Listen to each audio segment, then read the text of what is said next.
Mijingo est reconnue comme l'île la plus densément peuplée de la planète. Pourtant, malgré cela, ses habitants vivent dans des abris en métal exigu dont aucun n'est équipé de salle de bain.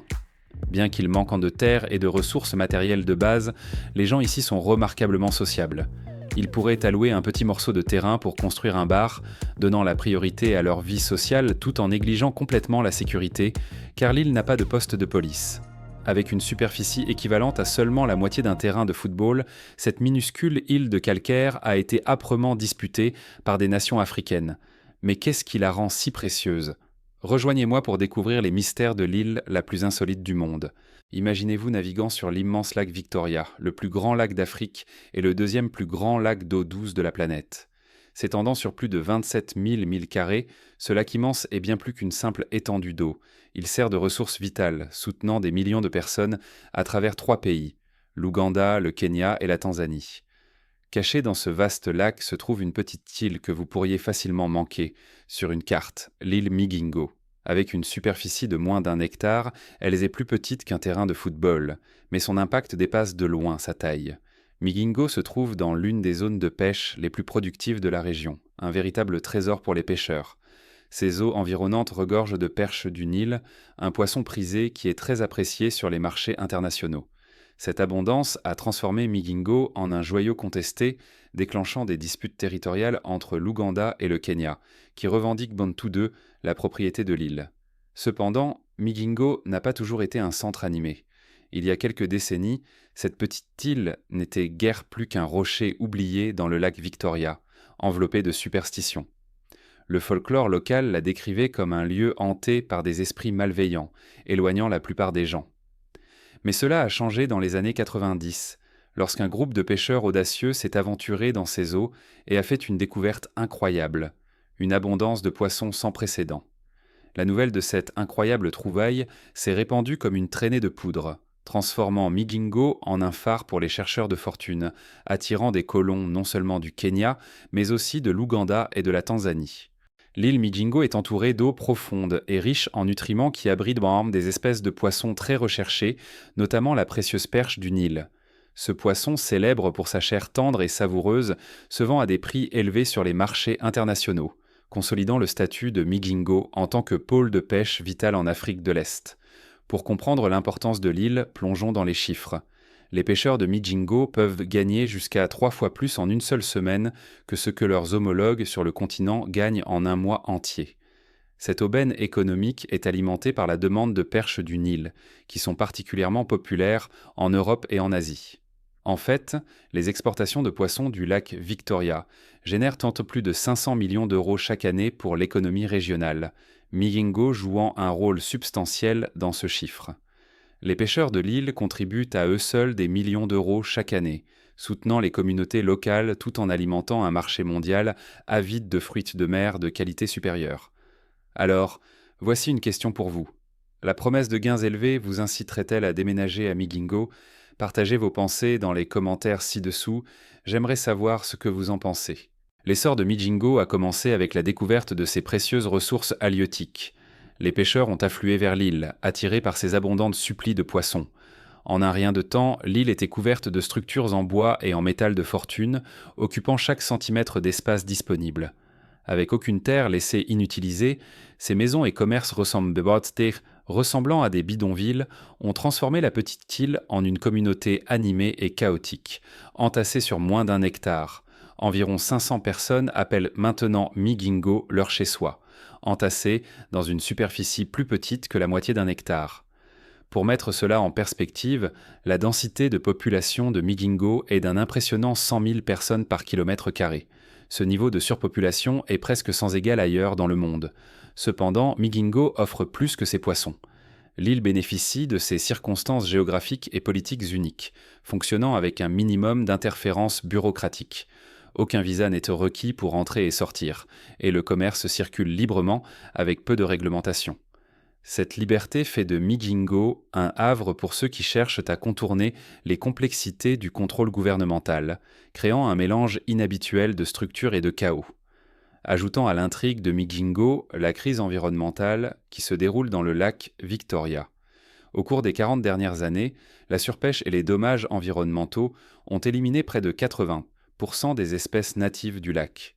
Pourtant, malgré cette dévastation écologique, les stocks de poissons de Migingo sont restés remarquablement résilients. Alors que la renommée de Migingo grandit, elle se dresse comme un puissant symbole de l'ingéniosité et de l'adaptabilité humaine, prouvant comment même les endroits les plus petits et les plus improbables peuvent prospérer contre toute attente. Mais que se passe-t-il lorsque des centaines de personnes vivent ensemble dans des espaces si réduits, sans gouvernement formel pour les superviser ? Comment gardent-ils l'ordre et règlent-ils les différends ? Avant de plonger là-dedans, j'ai une petite faveur à vous demander en 10 secondes. Si vous appréciez ce contenu, veuillez cliquer sur le bouton S'abonner. Cela nous aide énormément et en retour, nous continuerons à vous apporter des histoires encore meilleures. D'accord ? Saviez-vous que la petite île de Migingo a son propre système de justice unique ? Sans autorité centrale formelle, les habitants ont construit un ensemble de règles communautaires pour gérer les différends. Loin de sombrer dans le désordre, les habitants de Migingo tiennent régulièrement des réunions communautaires où la voix de chacun est entendue. Les décisions sont prises par consensus, l'ensemble de l'île travaillant ensemble pour trouver des solutions équitables. Le résultat ? Un taux de criminalité étonnamment bas. Depuis l'année 1991, seulement 6 cas de vol ont été enregistrés sur l'île. En ce qui concerne les sanctions, l'approche est simple mais ferme. Pour les infractions mineures comme le vol à la tire, les coupables sont fouettés avec des roseaux.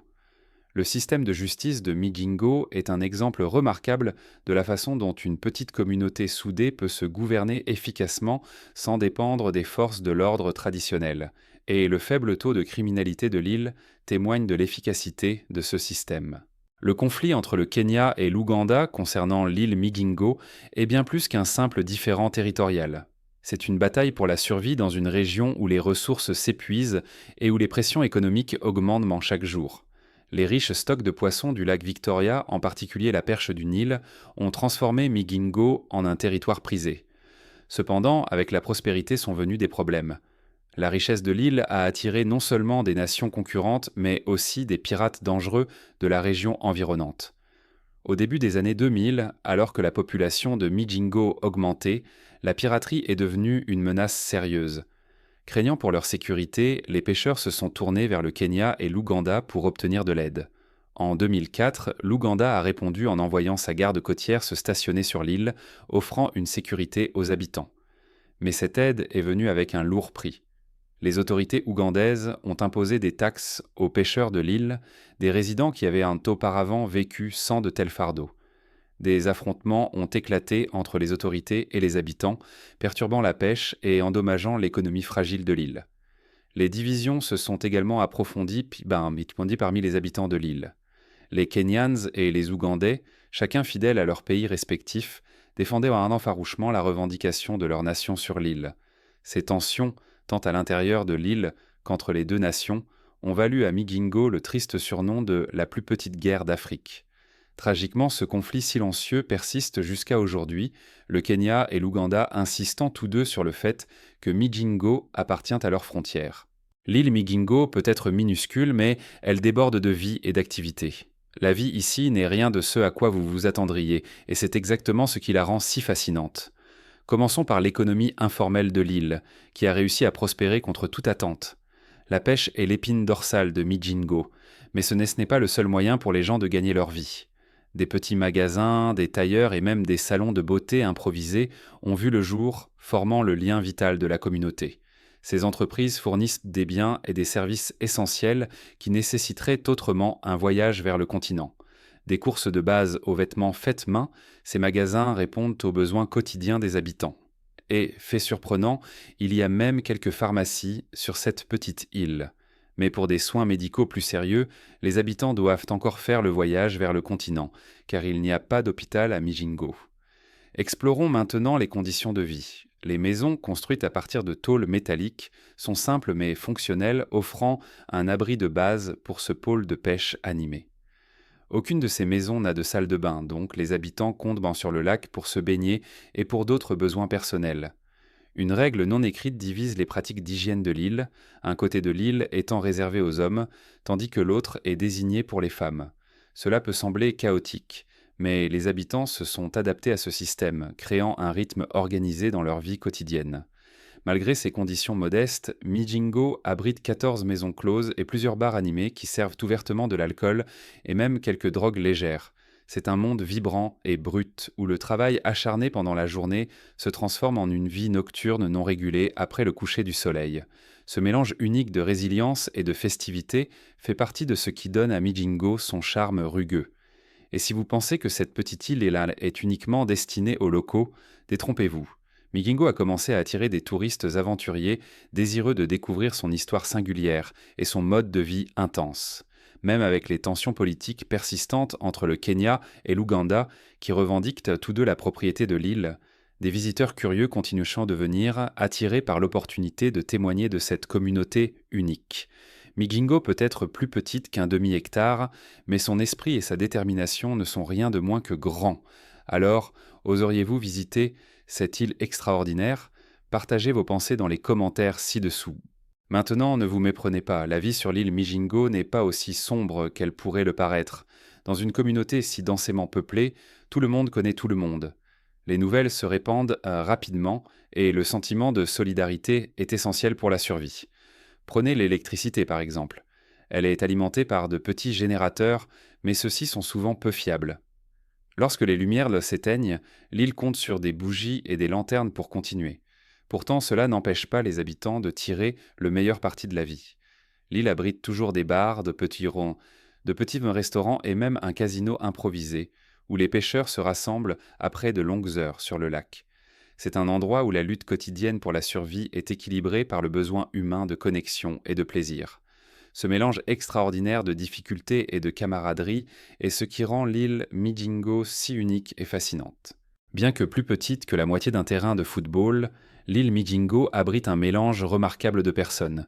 Des pêcheurs du Kenya, de l'Ouganda et même de la Tanzanie se réunissent ici, créant une tapisserie culturelle vibrante sans pareille. À Mijingo, l'air résonne des sons du swahili, de l'anglais, du luganda et de divers dialectes locaux. Les habitants de l'île mêlent leurs traditions, offrant un aperçu unique de la riche diversité de l'Afrique de l'Est.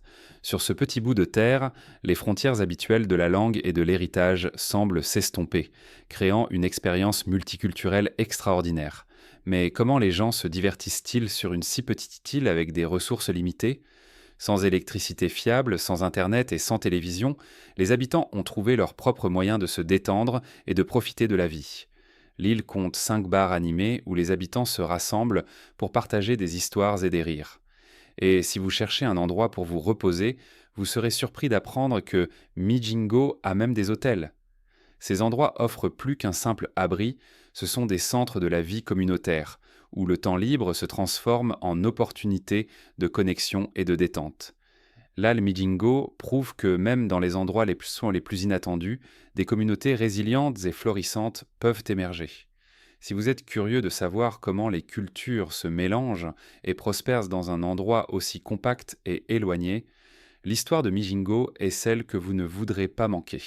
Malgré les tensions politiques persistantes, ce qui distingue vraiment l'île Mijingo, c'est la manière dont les Kenyans et les Ougandais ont réussi à coexister pacifiquement, partageant leur vie dans les étroites rues animées de l'île. Les habitants des deux nations se réunissent pour cuisiner et déguster le plat préféré de l'île, du poisson fraîchement pêché accompagné de pommes de terre. Cette scène quotidienne contraste fortement avec la lutte politique qui se déroule en arrière-plan. Au milieu du dédale de petites cabanes, quelques structures clés attirent l'œil. Un poste de police construit par l'Ouganda pour maintenir l'ordre, une petite église et une mosquée. Ces bâtiments symbolisent à la fois l'influence de l'État et le rôle vital de la foi dans la promotion de la stabilité et de l'espoir. Fait intéressant, malgré l'attrait croissant de Mijingo en tant que destination touristique, les visiteurs ne sont autorisés à rester qu'une seule journée, une restriction imposée par les administrateurs de l'île. La raison exacte de cette règle reste floue, car la sécurité à Mijingo semble bien maintenue, même en période d'incertitude politique. Le différend territorial entre le Kenya et l'Ouganda reste non résolu, laissant les habitants de Mijingo dans un état d'incertitude, ne sachant pas quel pays gouverne vraiment leur maison. Pourtant, cette incertitude ne les a pas empêchés de construire une vie ensemble. Chaque jour, ils continuent à travailler côte à côte, faisant preuve d'une résilience remarquable sur cette petite île qui a captivé l'attention du monde entier. Alors, qu'est-ce qui attire les gens à vivre ici? Qu'est-ce qui inspire les touristes quand on a visité un endroit si bondé et contesté? C'est l'esprit indomptable des habitants de Migingo, leur ingéniosité et l'extraordinaire histoire de cette île unique au cœur de l'Afrique. Migingo peut être petite, mais son histoire est indéniablement plus grande que nature. À une courte distance, environ 650 pieds de Migingo, se trouve une autre île appelée Uzingo. Uzingo est beaucoup plus grande, mais presque personne n'y vit. Elle abrite seulement quelques familles et un petit groupe de scientifiques qui étudient la riche faune et les écosystèmes du lac Victoria. Alors pourquoi cette île spacieuse n'est-elle pas plus peuplée? C'est là que les choses deviennent intrigantes. Rappelez-vous la légende de l'esprit sombre qui était autrefois censé hanter Migingo. Selon le folklore local, cet esprit aurait déménagé à Uzingo, semant le trouble pour les rares courageux qui osaient s'y établir. Cette réputation glaçante a éloigné les gens, les amenant à choisir l'environnement bondé et animé de Migingo plutôt que le calme inquiétant d'Uzingo. C'est l'une de ces mystères durables qui rendent ces îles encore plus captivantes. Si vous avez aimé la vidéo d'aujourd'hui, n'hésitez pas à cliquer sur le bouton « J'aime » et n'oubliez pas de vous abonner à la chaîne. Votre soutien compte énormément pour nous.